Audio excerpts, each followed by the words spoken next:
Hello and welcome back to the dumbest modeling channel on all of YouTube, Pitstay Hobbies. I'm your host Ian with the Rebel Alliance, and we've stolen ourselves a Lambda class shuttle. There we go. We got our little cockpit blinky doodads, and I don't know why my front green screens are not lighting up. Something's not connected properly. Yeah, I'll have to play with wiring. But I got all the little formation lights resined into the tips of all the wings, and I had these two left to go on the belly, and I think I brushed something against something somewhere, and I completely blew out the Evans design circuit board that controls the 8 simultaneously blink with a pause lights. Oh my God, what a screw up I am. When I called them, they didn't even know. They're like, how did you blow it? I'm like, oh, this way. They said, the LEDs didn't blow? Thank God they didn't blow, because I already had them all resined into place. And the wings were glued shut. So luckily, Evan Designs to the rescue for a paltry sum of $10 plus $9.50 priority mail shipping. We've got a replacement chip installed in the machine here in time. So I guess I should just keep this as like a reminder to not be a frickin' moron when I have hot leads going into a model kit. On top of that, I wasn't totally happy. Let me turn off the power here for a second. I wasn't totally happy with those 8 flickering 50/50s for the engine lights. They just weren't bright enough. So what we did, now this is going to get blown out on camera. You can see my 8 SMDs there, and then on top and below. This stuff was hard to find, but you can find it. It was some 12-volt cob LED strip in blue, 3 millimeters thick. That is some thin stuff, and it's bright. Ba-boom. Now the camera completely blows out the flickering, but you can still see the flickering lights through the engine, but we'll see that better if you come to Wonderfest 2024. And this will be on display in the model competition alongside my buddy Donnie Daughtry's, his shuttle, which is just a Lambda class Imperial shuttle. He's doing his as Vader's shuttle that went down to Endor, and I'm doing this as the Rebel shuttle that went down the Endor. So kind of fun little buddy build there. We're gonna see how poorly I perform in the model show. I'm not as good of a modeler as he is, but either way, we got our engines are sorted now. We've replaced the missing circuitry, the blown circuitry that I blew. We've got our huge mess of fiber optics here and all of the other things that go along with it. That's probably why there we go. Yeah, okay, yeah. So I just didn't have the negatives for my green screens connected for the light test there. So basically, I got to button this whole thing up. Which side goes on which? This side? Yeah, this side goes here, and this side goes here. So we've got to get our wings in there. And wingy. And we got to shove a whole bunch of wiring in here and get this wingy. Tommy want wingy. Get this wingy in here. We did an interesting thing to get the wires through. If you want to see, we came out through there in the wing, and then we notched this lip right here, so the wire can go sort of right into that joint there to get into the model. And yeah, it should be good to go. So that was a small struggle of mental gymnastics to figure out how to do that. And once we get these wingies in here, so basically I just got to neaten up the wiring, terminate everything, bunch it all up in there, and then we're going to take our bottom, we're going to glue our LEDs into the lenses that we made with some clear resin there. And hell, we're going to button this button this thing up today, I think so. I'm hoping so. And then deal with all the light leaks that come with it. Because when I put all that light in there from these, I'm sure there's going to be a light leak or two. But I'm running wings down static, not going to be movable. So I should be able to get away with just a little bit of tulip here and there if I need to, like a body filler almost, to get these get any light leaks dealt with. But we'll be back. I'm gonna get stuff shoved in and soldered. Okay, see you in a sec. Oh dear. Oh boy. So this kit was going together really, really well at first. And then we go to fit the upper onto the lower, and it's not a total pig's ear, but the problem is you get these wings in the way, and you got to clamp this upper hull to the lower, and oh hell, let me at least do this for you. There you go. Blinky, blinky. Blinky, blinky. Very nice. We got our, you can't really see them. There we go. Those, the wing tips. Do the same thing. Underbelly, blinky, blinky.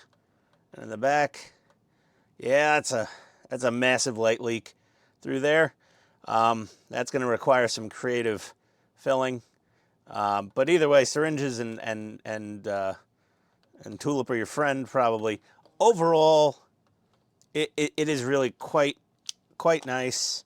We got another pretty massive light leak right here. This didn't fit together so well. This is going to need a bunch of sanding. Well, back to real modeling. You know, it's not a part work. It doesn't go together like a part work. It's like I literally have to just glue it and add pressure with my hand to hold that thing like that. So that's exactly what I'm going to do. Make sure you have a beverage nearby and whatever else you need that you can get to with one hand. A remote for the music, check. That, check. Phone, check.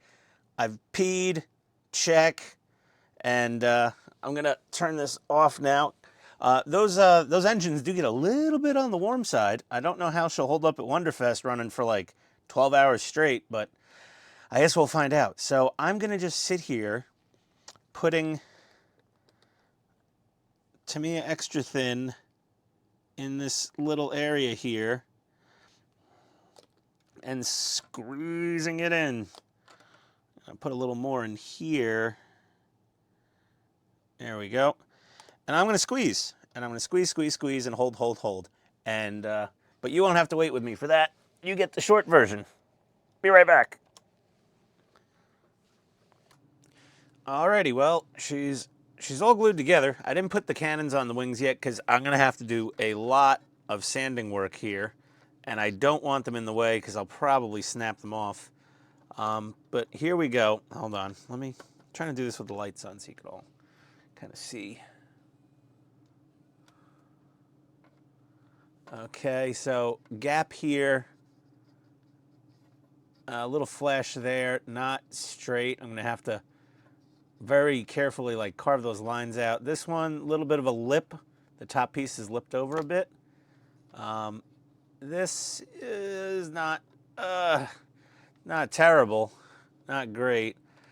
This whole thing fit for shite. Well, no, I mean, it didn't fit terrible. I mean, it just needs a little filling work.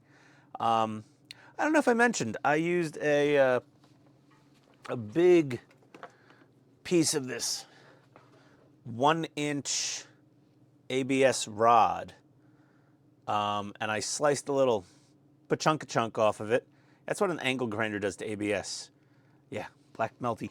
And then just drilled a 1/4-inch hole through it, drilled a 1/4-inch hole in the bottom of the hull, sanded both sides, the bottom of the puck and the inside of the hull with 80 grit sandpaper to make them really rough, and then just glued it in using some 5-minute epoxy, which its working time is 5 minutes. It doesn't cure for quite a while. So if you haven't used it before, don't get misled. But that's in there, that's there. This side is a little worse. We got a couple of mold voids to deal with. Some more light leak. That's my engines leaking through there. I'm probably gonna fill that with tulip, and then kind of unevenness here and there a little bit. Another little lip over. Oh, big lip on here, big. Yeah, there you go. Now you can see it. Pretty massive lip there. But I was more aiming to line them up front to back as much as I could, you know, and then the front of it, not too egregious. Everything sort of goes together okay. The main wing spar is, you know, not much to say about that. And then the back also, some light leaking here, and then a little on top and a little around the engines. I'm just gonna just start slathering the paint in there. But I am gonna prime this model in black paint first. I'll probably just go with my normal NATO black, my preferred primer. This is really a kind of a yeah, it's sort of a big nasty gap right there. But we'll work it out. You know, paint and filler hides many sins. But yeah, there's our engines. They're still sort of, they actually look like they're sizzling on the screen. But in person, they're not as, you can still sort of see some hot spots in there in the middle row, those 50/50s. Hindsight being 2020, I would have used nothing but strip lights and then seen if I could have gotten a flicker circuit for the center strip light. But either way, it is what it is. You know, I'm not the world's best modeler. I am the world's most mediocre modeler. But yeah, our formation lights are awesome. That circuit from Evan Designs with the eight flashing lights all synchronized, that's cool. That's about as many as you can get in that circuit, they told me. Anything more than 8, and it's gonna overload the their little circuit board. But the whole model altogether running at 12 volts pulls a third of an amp almost, 0.3 amps, so 300 milliamps with all of this stuff running. I mean, I love the blinky lights. Somebody's like, hey, you should make some of those lights solidly lit. Not every light blinked. Well, it was already too late.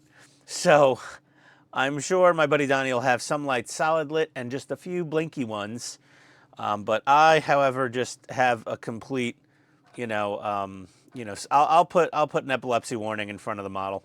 I was like, don't stare into the cockpit if you're prone to seizures. But yeah, so I'm going to start sanding on these edges here a little bit on the hull. And, oh boy, we got to start masking things. I got to figure out how I'm going to work around this canopy. I keep getting smudges on the canopy. It's like microfiber is your friend. Microfiber the inside, smudge free. It fits in pretty nice. There's minimal sanding, well, just a tiny bit of sanding required to the clear part and the frame around it, and it fits in really, really well. Like it's press fit right now. I don't need to glue this. She'll just stay in there on her own, and if I wanted to, I still got a little bit of a haze there. Why am I getting that? Is it on the outside? Is it on the inside? Or is it just an effect of that SMD shining? I don't know. It's 40-year-old, tinted clear plastic.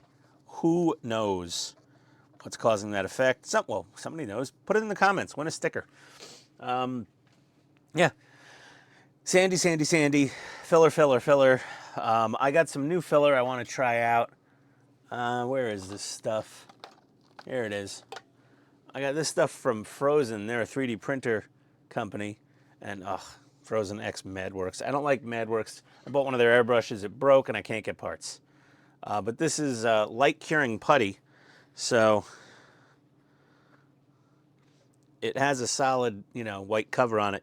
But it's basically UV resin, but in kind of a spoogey putty form. It's like if you use this as hair gel and then hit yourself with a UV light, that's your permanent hairstyle. Okay, we'll be right back.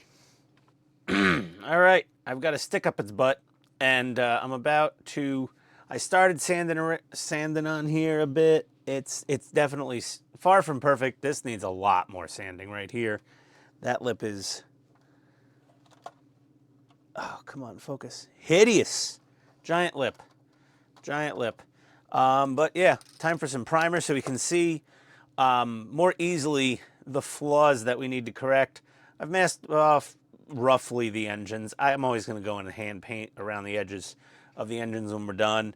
And I masked off the cockpit canopy because that part is irreplaceable. I'm also going to be careful spraying around that area. And we'll see where she's got boogers and get them slowly sorted out. So I'll be right back. Hey, is this thing on? Hey, what's going on, everybody? I'm kidding. So we got our primer on. It's almost dry, and it lets us really see the flaws we need to work on. Really, besides that extra goop right there is my frozen UV putty I tried out for the first time. It's just a test area, and then I'll sand that off while probably wearing a mask. Right here, there's a little booger from some crazy glue. But yeah, having the primer on really does help you a lot. I mean, look at this right here. Look at that. A little less so on that side, but that side's pretty prominent. And we clamped that down. We glued that as good as we could. The bottom, again, there's some gappage there. There's a tiny bit of a lip there. I didn't glue my wings in place. I can move them around a little to sand, but ultimately it's only going to be displayed in flight mode like that. I don't have these cannons on here because they're just going to get broken. So yeah, you can see where we got to do our work. The good news is, I mean, the majority of it looks pretty damn fantastic. This is what you get for spray painting outside. A little bit of fallout every now and then. But yeah, she looks good. So I'm going to just not bore anybody. It's literally just going to be sanding and sanding and sanding and filling and sanding and sanding and trying not to lose, come on, critical things like these panel lines there and there. Whether or not they're movie accurate, this kit's 40 years old. We don't expect much from old MPC kits. But I got to say, other than obviously the angle here is a little off. Somebody in the last video recommended I buy the Shapeways one. It was well over $200, and I got this kit for $100. And I overpaid, because my buddy got the same kit for $75. But mine was still in the shrink wrap from 1983, so I figured that was a decent enough deal. And I was at Wonderfest. It felt good to just buy something cash money at, you know, the most awesome sci-fi modeling convention on the planet. But yeah, there we go. In the planet, Ian. Jeez, look, God. You sound like a frickin' moron all the time. But I'm good at it, so. Our canopy masking was perfect. Do not leave masking tape on this thing. Okay? The second you're done needing that masking tape on your clear glass, take it off. Because it will, even the good Kamoy or whatever the hell brand of tape, the Tamiya masking tape, I don't care. Don't leave masking tape on anything longer than you need to. Engines as well. Yeah, see that one got a little bit of primer on it. It's fine. We're gonna touch all the engines up by hand at the end. But yeah, she's a pretty awesome model. She's on the 1/4-inch brass rod, and I just clamped the rod into a vise to let it dry. But let's put that right down there. Look at that menacing profile up front. That thing's pretty cool. So either way, that's it for this episode. I'm gonna try to keep it short and sweet for what is this, part 4, I guess. And next episode, we're gonna finish off our sanding and filling of the body imperfections. I'm going to remember to mask my bottom lights. I painted right over them. I gotta take a Q-tip and clean that paint out of there real quick once we're off camera. See, I didn't hide that I screwed up. My 2 lights right down there, I covered them in damn primer.